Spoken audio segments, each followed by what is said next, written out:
Поранешни градоначалници од редовите на СДСМ набавувале материјали за потребите на општините по цени 20 пати повисоки од реалните, а обвинителството се уште не отворило предмет по допрен глас, откако ВМРО-ДПМН ги објави скандалите на администрацијата на СДСМ. Председателот на опозицијската партија ги повика институциите да си ја вршат својата работа, со цел сите кои работеле несоодветно да понесат одговорност.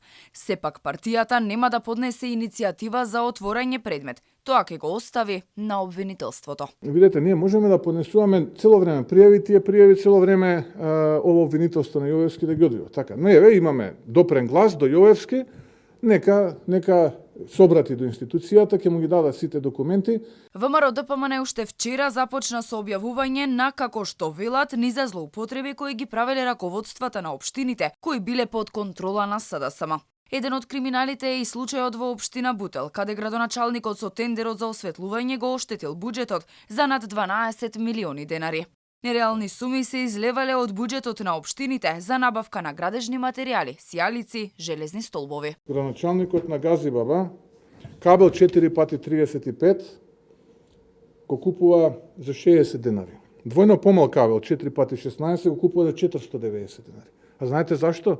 Затоа што тој 4 пати 35 никогаш нема да го купи. Затоа да дадам друг пример.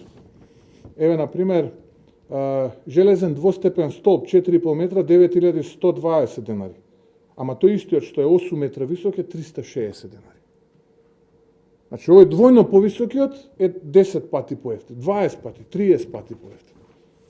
Вака се крадела Македонија. Од партијата се понудија да ги дадат сите документи и докази на обвинителството, со цел да се разрешат овие случаи за скандалите во повеќе скопски општини.